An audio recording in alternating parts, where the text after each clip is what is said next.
नमस्कार दोस्तों, मैं मुकेश मारवाड़ी अपन पहल कोचिंग क्लास से सामान्य हिंदी का अध्ययन कर रहे हैं।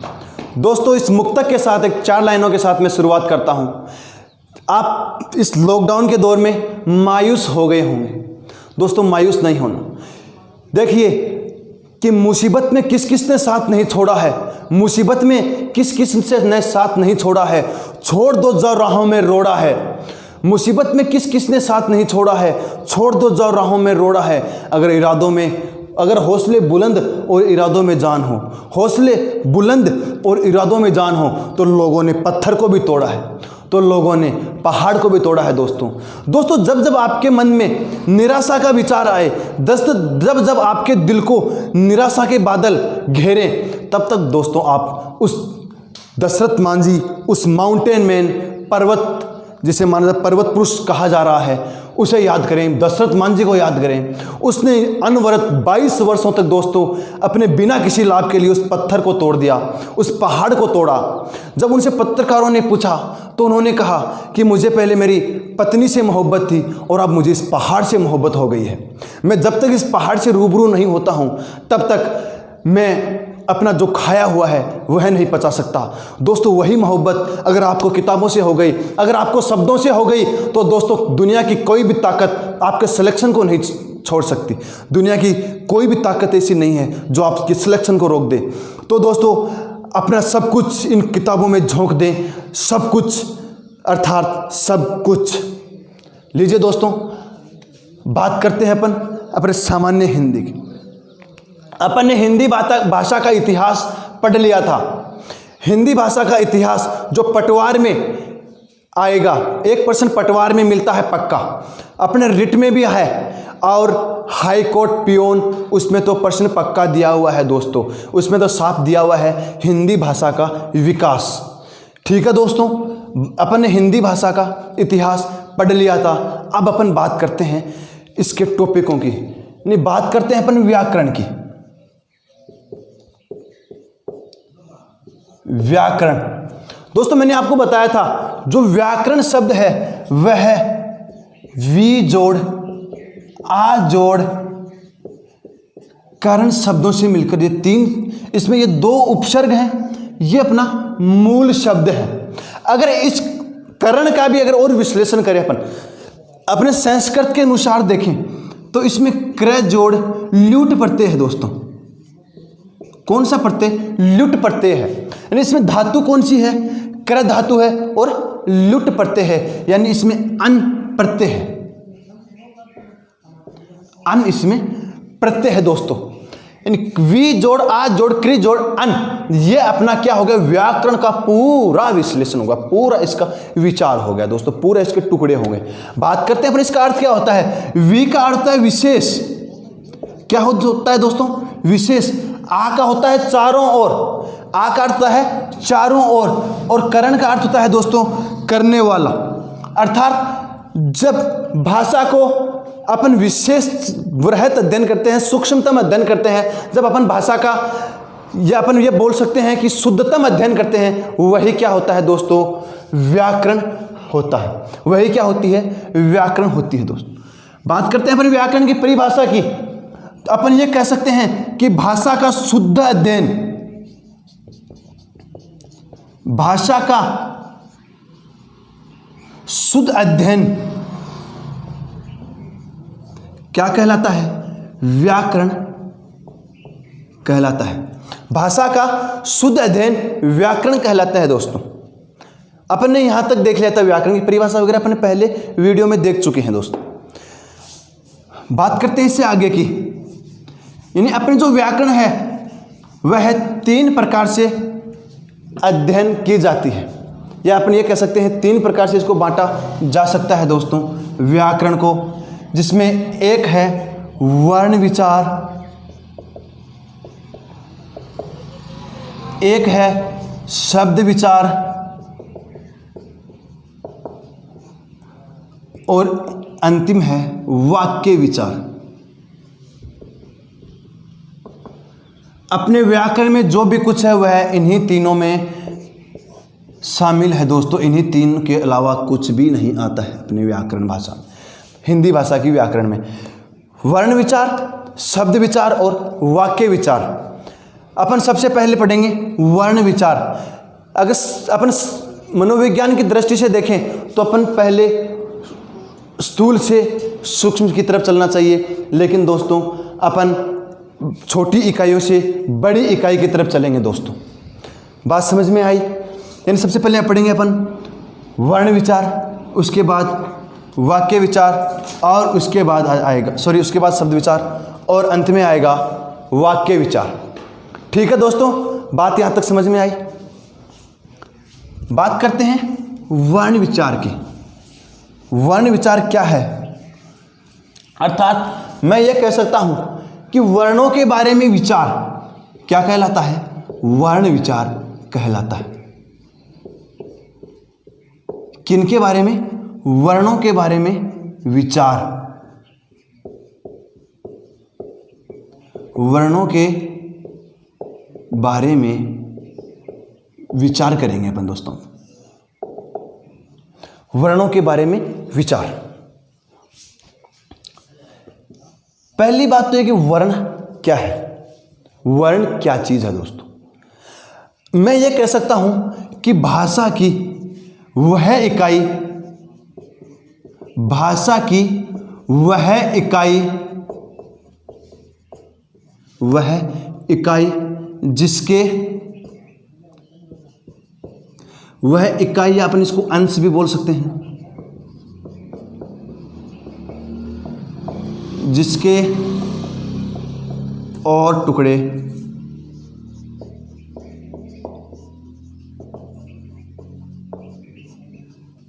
न किए जा सके, क्या कहलाती है? क्या कहलाते हैं? वर्ण कहलाते हैं दोस्तों। वर्ण कहलाते हैं। यानी भाषा का वह अंश जिसके अपन और टुकड़े न कर सके, क्या कहलाती है? क्या कहलाएगा? वर्ण कहलाएगा दोस्तों। लेकिन इसके साथ में आप एक शब्द और जोड़ना, भाषा का वह लिखित अंश, क्योंकि वर्ण हमेशा उसे कहेंगे जो किस रूप में होगा? लिखित रूप में होगा। अगर बात करते हैं उच्चारण की, बात करते हैं अपन उच्चारण की, तो उच्चारण में दोस्तों क्या आएगा? ध्वनि आएगी। यानी भाषा का वह उच्चारित अंश, भाषा का वह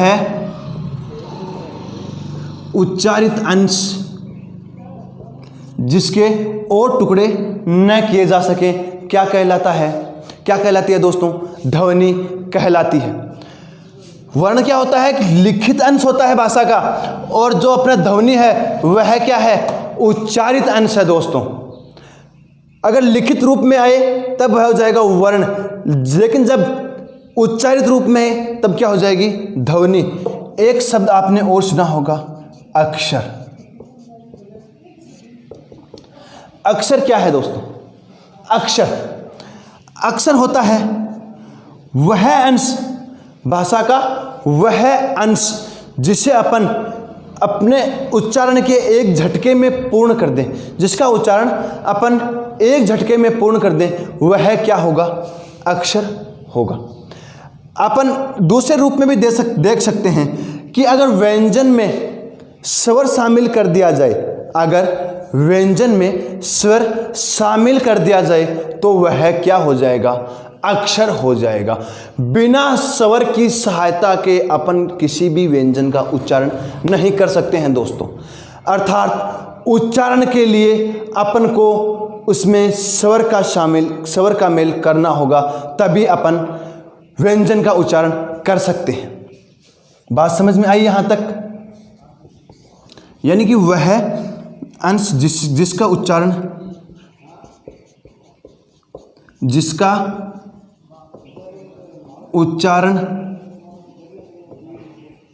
श्वास के एक झटके में पूरा हो जाए, वह क्या कहलाता है दोस्तों? अक्षर कहलाता है। क्या कहलाता है? अक्षर कहलाता है। देखिए वर्ण की बात करें अपन, उदाहरण इधर देखिए सबके, वर्ण की बात करें तो अपना ए भी क्या है? वर्ण है। क क्या है? वर्ण है। देखिए क को मैंने हलंत किया है, अगर क पूरा होगा तो वह क्या होगा? अक्षर होगा दोस्तों। क्या होगा? अक्षर होगा। च हो गया, ये सारे क्या हो जाएंगे? अक्षर हो जाएंगे। इसमें ए हो गया, क हो गया, ख हो गया, ये सारे भी क्या हो जाएंगे? अक्षर हो जाएंगे। ये वर्ण हो गए, ये अक्षर हो गए। बात करते हैं ध्वनि की, तो अपन जब इनका उच्चारण करते हैं, यह क्या है? ध्वनि है दोस्तों। क्या है? ध्वनि। ध्वनि से एक प्रश्न और पूछा जाता है। एक आपको शब्द दिया जाएगा और अगला पूछेगा कि निम्नलिखित में कितनी ध्वनियां शामिल हैं। थोड़ा इसको मिटाते हैं इधर वाले को।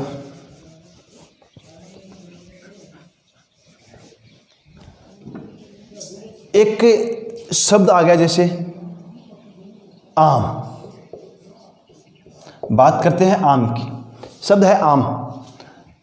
आम का अपना करते हैं शब्द विश्लेषण। तो ये होता है आ जोड़ मैं जोड़ ए। छोटे से शब्द के साथ बता रहा हूं आपको, उसके बाद बड़ा शब्द अपन जितना बड़ा होगा कोई दिक्कत नहीं। आम, आपने जैसे ही आम का उच्चारण किया तो अपना जो मैं वर्ण है इसके उच्चारण के बाद अपनी ध्वनि शांत हो गई। क्या हुआ? अपनी ध्वनि शांत हो गई। अर्थात अपन ये कह सकते हैं कि जब अपन ध्वनि गिनेंगे और उसमें शब्दांत यानी शब्द का अंत किससे हो रहा हो? ऐसे हो रहा हो, तो उस स्थिति में अपन उन ध्वनियों में उस ए को नहीं गिनेंगे। यानी अपन यहां पर लिख सकते हैं शब्द का अंत ए वर्ण से, या भी अब लिख सकते हैं अपन ए स्वर से, ए स्वर से हो रहा हो तो वहां पर ध्वनि गिनते समय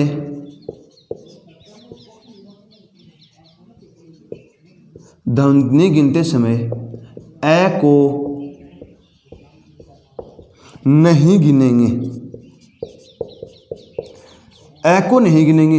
लेकिन अगर ए के अलावा शेष स्वरों में से अगर कोई भी आ जाए, शेष स्वरों में कोई भी हो तो उसे गिना जाएगा। कोई भी हो तो उसे गिना जाएगा। बात समझ में आई दोस्तों? अपन बात कर रहे हैं अगर इस ए के अलावा कोई अन्य स्वर हो तो वह गिना जाएगा। लेकिन अगर शब्द का अंत ए पर हो रहा हो यानी ए स्वर पर हो रहा हो तो वह ए नहीं गिना जाएगा। दोस्तों बात समझ में आई यहां तक? इसका स्क्रीनशॉट लें एक बार। देखिए दोस्तों, एक मिनट और इसमें देखें, अगर मान लो अंत में ए न हो, जैसे एक शब्द आ गया अपने सामने लक्ष्मी, शब्द आ गया लक्ष्मी, अपन इसका विश्लेषण करेंगे। ध्वनि गिनते समय सबसे पहले अपन शब्दों का विश्लेषण, शब्द का विश्लेषण करेंगे, उसके बाद ध्वनि गिनी जाएगी। तो देखो इसमें तो ध्वनि हो गई 2। बात करते हैं इसमें आ जाएगी ल जोड़ ए जोड़ क जोड़ स जोड़ मैं जोड़ ई। शब्द का अंत किस पर हो रहा है? ई पर हो रहा है। सबसे पहली बात तो है कि शब्द का अंत किस पर हो रहा है? ई पर हो रहा है, अर्थात यह ई गिनी जाएगी। तो अपन ये कह सकते हैं ल 1 2 3 4 5 और 6। इसमें ध्वनियाँ कितनी हैं? 6 हैं साहब। कितनी ध्वनियाँ हैं? 6 हैं। जो सेकंड ग्रेड से हिंदी भाषा से तैयारी कर रहे हैं वो खास ध्यान रखना, इस ध्वनियों का प्रश्न पूछा जाता है। जो नेट की तैयारी कर रहे हैं उनमें खास ध्यान रखें, इन ध्वनियों से 1-2 प्रश्न पक्का आता है दोस्तों। अब इसका एक बार आप स्क्रीनशॉट लें, उसके बाद अपन आगे अध्ययन जारी करते हैं। दोस्तों आगे बात करते हैं अपन वर्णों की, यानी वर्ण किसे कहते हैं? अपनी परिभाषा देखी। वर्ण क्या है? वह ध्वनि, वह लिखित ध्वनि जिसके और टुकड़े न किए जा सकते, या भाषा का वह लिखित अंश जो अविभाज्य हो, क्या कहलाता है दोस्तों? वर्ण कहलाता है। क्या कहलाएगा? वर्ण कहलाएगा। बात करते हैं अपन आगे वर्णों के बारे में, आगे कुछ और वार्तालाप करते हैं दोस्तों। वर्ण कितने होते हैं, प्रश्न काफी बार पूछा गया है, वर्ण कितने होते हैं। ऑप्शन में आपको मिलेगा 44, 52, 56 या फिर 62। ऑप्शन में आपको 52 की जगह आप 26 कर दो। 44, 52, 56 और कौन सा 26, ये मान लो 4 आपको ऑप्शन में मिल जाए तो आप किस प्रकार से क्या करेंगे। अगर 44 ऑप्शन में हो तो आपको सर्वप्रथम टिक किसको करना है, 44 को ही करना है। क्यों करना है वो मैं आपको आगे बताऊंगा। बात करते हैं अपन 52 किस प्रकार से होंगे। अगर मान लो 44 ऑप्शन में न मिले आपको, तब आपको क्या करना है, 52 करना है। 56 और 26 अंग्रेजी भाषा में होते हैं, 56 कहीं भी उल्लेख नहीं मिलता है। ठीक है, जब तक आपके पास 44 ऑप्शन में मिले तब तक आपको क्या करना है, 44 ही करना है दोस्तों। ठीक है, लीजिए अपन 44 देखते हैं कौन से होते हैं। वर्ण की परिभाषा अपन ने देख ली थी। अब बात करते हैं वर्ण कितने होते हैं। मैंने कहा आपको 44 और 52। 44 किस प्रकार से है, 52 किस प्रकार से है, वो अपन अभी देखेंगे। देखिए दोस्तों, अपने होते हैं ए आ, ई ऊ और एक री, ए आई ओ और औ। ये अपने 11 जिनको अपन स्वर बोलते हैं। ठीक है, बात करते हैं अपन आगे की, तो आगे को और कौन से हो जाएंगे, क वर्ग, च वर्ग, ट वर्ग, त वर्ग और एक है प वर्ग। 5 ये हर वर्ग में 5, यानी इस वर्ग में भी 5, इसमें भी 5, इसमें भी 5, इसमें भी 5 और इसमें भी 5। कितने हो गए, 25 हो गए। कितने हो गए, 25 हो गए दोस्तों। 4 होते हैं अंतस्थ वर्ण। अंतस्थ वर्ण कौन से, ये, र, ल और व। ये 4 के हैं अपने अंतस्थ वर्ण। और 4 होते हैं ऊष्मा वर्ण। कौन से होते हैं, ऊष्मा वर्ण। कौन से होते हैं ये, श, स और एक है। 4 ये और 4 ये। देखिए दोस्तों, 11 ये हो गए, 4 ये हो, 25 ये हुए और 8 ये हो गए। अगर सबको जोड़ेंगे तो कितने हो जाएंगे, 44 हो जाएंगे दोस्तों। कितने हो जाएंगे, 44। इस प्रकार से अपने 44 होते हैं मूल वर्ण। कितने होते, कौन से होते हैं, मूल वर्ण। अब बात मूल क्या है, कुल क्या है, कुछ भी आए, लेकिन आपको 44 अगर ऑप्शन में मिले तो 44 आपको करने हैं, यही आपको उत्तर करना है। यहां तक देखें। बात करते हैं अपन 52 किस प्रकार से होते हैं। 44 अपने ये हो गए और बाकी के अपन आगे देखते हैं। 4 इस अपन देखते हैं संयुक्ताक्षर। संयुक्ताक्षर यानी संयुक्त जोड़ अक्षर। 4 कौन से होते हैं दोस्तों, एक आता है क्ष, एक आता है त्र, एक आता है ज और एक आता है स्र। क्ष, त्र, ज और स्र, ये अपने 4 कौन से हो गए, संयुक्त अक्षर। इनके योग के बारे में काफी बार प्रश्न पूछा गया है दोस्तों। क्ष का योग क्या होता है, क और स। त्र का योग क्या होता है, त और र। ज का क्या होता है, ज और य। और बात करते हैं स्र की, तो स्र का योग क्या होता है, स और र। ये इनका योग हो गया दोस्तों। ये खास ध्यान रखना, इनसे काफ़ी बार प्रश्न पूछा गया है। और इस जो जिसे अपन ग या ज बोलते हैं उसके बारे में तो काफ़ी बार पूछा गया है, क्योंकि इसके उच्चारण में और इसके योग में काफ़ी फर्क है दोस्तों। 4 ये हो गई। बात करते हैं 2 होती हैं अपने अयोगवाह ध्वनियां। कौन सी ध्वनियां, अयोगवाह ध्वनियां, यानी जिनका योग निश्चित ना हो, किसी के साथ भी उनका योग हो जाता है और अलग अपना अलग देते हैं, वो क्या होती हैं, अयोगवाह ध्वनियां। एक होती है एक तो होता है इसमें विसर्ग, यानी जिसको अपन इस प्रकार से 2 बिंदुओं से डिनोट करते हैं, और एक अपना होता है अनुस्वार। कौन सा होता है दोस्तों? अनुस्वार, जो इस प्रकार से अपन डिनोट करते हैं। बात समझ में आई? दो अयोगवाह ध्वनियां हो गई अपनी, और दो अपने होते हैं उत्क्षिप्त वर्ण। क्या होते हैं दोस्तों? उत्क्षिप्त वर्ण होते हैं दोस्तों। कौन से? एक तो ये अड़ और एक ढ। कौन से? ये तो अड़ और एक ढ। ये अपने दो क्या हो गए दोस्तों? उत्क्षिप्त वर्ण, दो ये हो गए। देखिए दोस्तों, 44 ये थे, 4 ये हो गए, 44 और 4 48, 48 2 ये अयोगवाह हो गई, 48 और 2 50, और 2 उत्क्षिप्त हो गए। 50 और 2 कितने होते हैं दोस्तों? 52 होते हैं। कितने हैं? 52। समझ में आया 52 किस प्रकार से हुआ, 44 कैसे हुआ और 52 कैसे हुआ?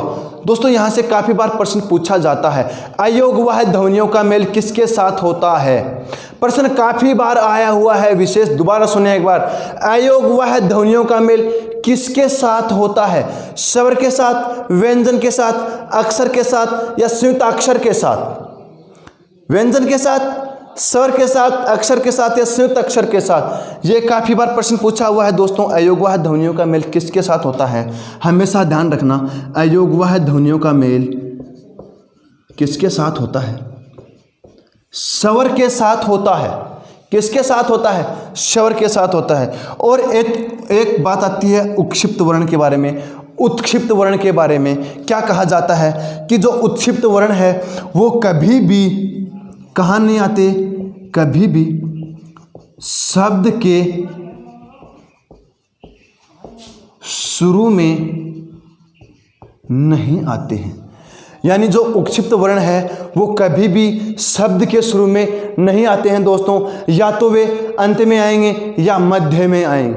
उत्क्षिप्त वर्ण को एक नाम से और बोलते हैं ताड़न जात, या इनको द्विगुणी भी बोलते हैं।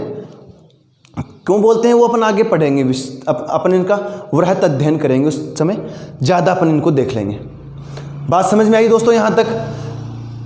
अगर आई तो आप मेरे को थंब का निशान करें, लाइक का निशान करें, लाइक कमेंट बॉक्स में डालें। और दोस्तों इस वीडियो को ज़्यादा से ज़्यादा लाइक करें, ज़्यादा से ज़्यादा मात्रा में अपने दोस्तों के साथ शेयर करें, अपने यार दोस्तों के साथ शेयर करें, अपने मित्रों के साथ शेयर करें। और विशेष बात, ये जो पहल परिवार का चैनल है दोस्तों, निश्चित रूप से पहल परिवार काफ़ी मेहनत कर रहा है आपके लिए। इस लॉकडाउन के दौर में, इस भीषण गर्मी में भी बिना किसी रुकावट के निरंतर आपके लिए वीडियो ला रहा है। तो दोस्तों इस पहल परिवार के लिए, इस अपने छोटे से कनुबे के लिए, ये आपको एक सब्सक्राइब और लाइक तो बनता है दोस्तों। जो भी आपकी समस्याएं हो वो आप कमेंट बॉक्स में डालते रहें, जिसका उत्तर आपको निरंतर मिलता रहेगा। तब तक के लिए जय हिंद, जय राजस्थान।